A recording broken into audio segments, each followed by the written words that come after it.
Good morning. It's time for story time with Aunt Dorianne. Today we're going to start with an Aesop's fable, and then we have a bubble trouble book. So here's the fable. The Dog and the Shadow. It happened that a dog got a piece of meat and was carrying it home in his mouth to eat it in peace. Now on his way home, he had to cross a plank lying across a running stream, and as he crossed, he looked down and saw his own shadow reflected in the water beneath. Thinking it was another dog with another piece of meat, he made up his mind to have that one also. So he made a snap at the shadow in the water, but as he opened his mouth, the piece of meat fell out, dropped into the water, and was never seen more. And there's our fable for today. Our story is Bubble Trouble, which was written by Margaret Mahy and illustrated by Dunbar. It goes like this. Little Mabel blew a bubble, and it caused a lot of trouble, such a lot of bubble trouble in a bibble-bobble way, for it broke away from Mabel as it bobbed across the table, where it bobbled over Baby, and it wafted him away.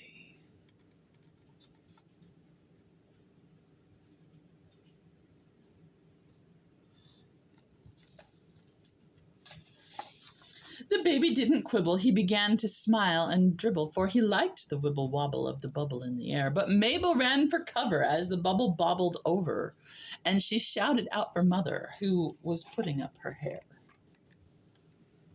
There's Mabel and the kitty and the baby in the bubble.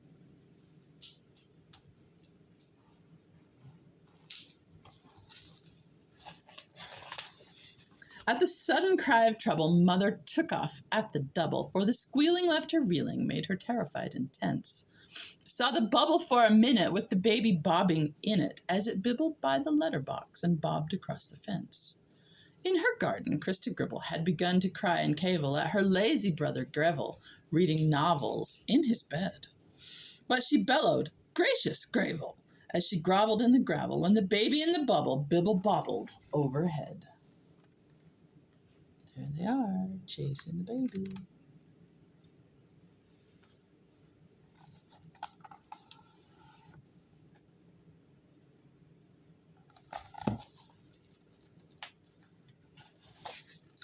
In a garden folly, Tibble and his jolly mother Sybil sat and played a game of Scrabble, shouting shrilly as they scored. But they both began to babble and to scrabble with the Scrabble as the baby in the bubble bibble-bobbled by the board.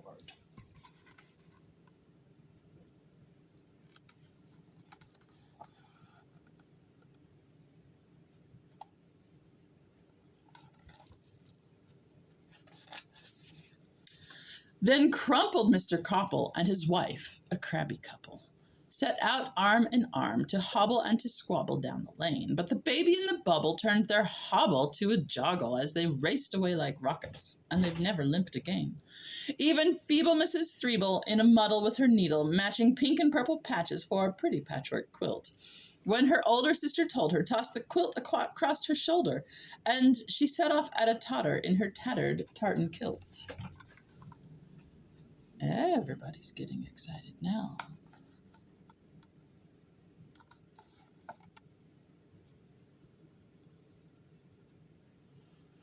There's the baby.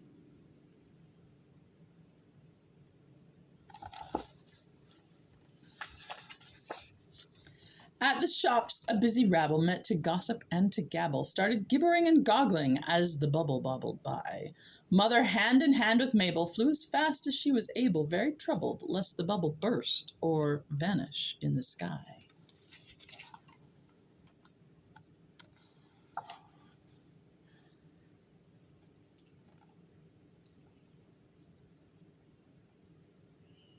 There they go.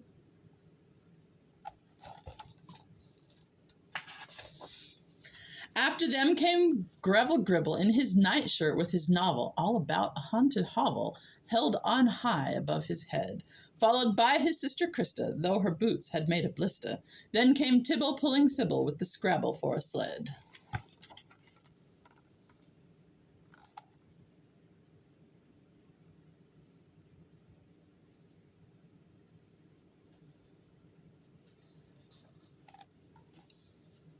Come back, baby.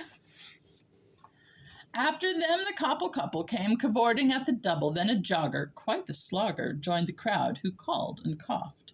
Up above the puzzled people, way up toward the chapel steeple, rose the bubble, with the baby slowly lifting up aloft. Here they come.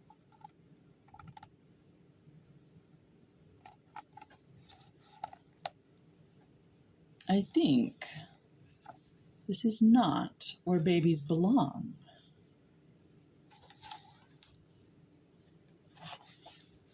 There was such a flummadibble. Mabel huddled in the middle. Canon Dapple left the chapel, followed by the chapel choir, and the treble singer Abel threw an apple core at Mabel as the baby in the bubble bobbled up a little higher.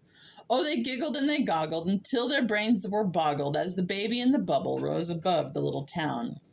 With the problem let us grapple, murmured kindly Canon Dapple, and the problem we must grapple with is bringing baby down.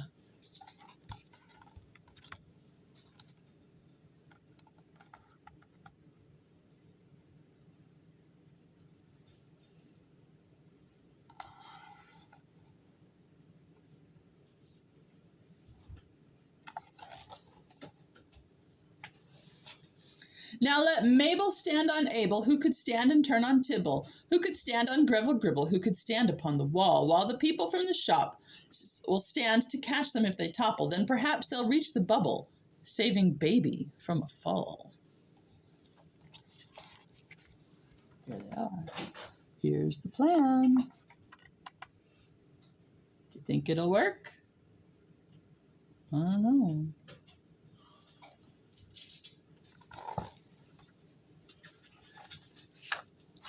But Abel, though a treble, was a rascal and a rebel, fond of getting into trouble when he didn't have to sing. Pushing quickly through the people, Abel clambered up the steeple with nefarious intentions and a pebble and a sling. Uh-oh.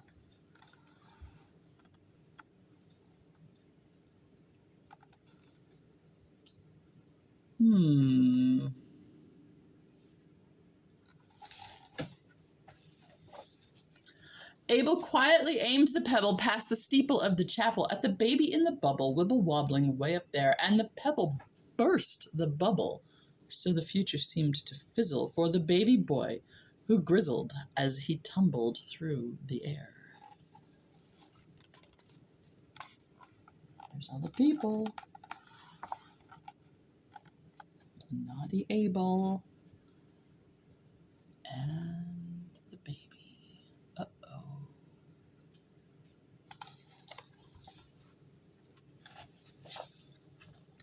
What a moment for the mother! As her infant plunged above her, there were groans and gasps and gargles from the horror-stricken crowd. Sybil said, "Upon my honor, there's a baby who's a goner!" And Krista hissed with emphasis, "It shouldn't be allowed!"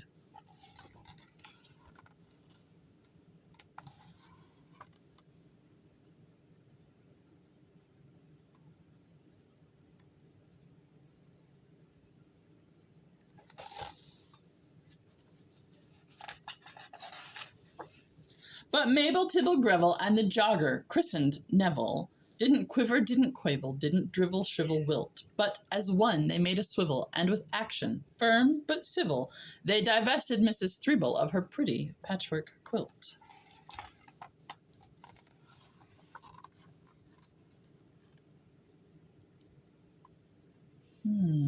I think they have a new plan.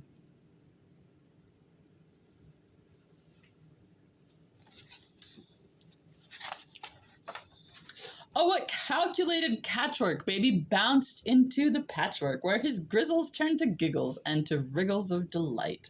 And the people stared dumbfounded as he bobbled and rebounded, till the baby boy was grounded, and his mother held him tight. Let's see if we can get that. There we go.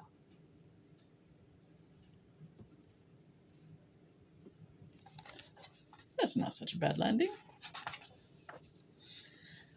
And the people there still prattle. There is lots of tattle-tattle. For the glory in the story, young and old folk, gold and gray, of how wicked treble Abel tribbled trouble with his pebble, but how Mabel and some others saved her brother and the day.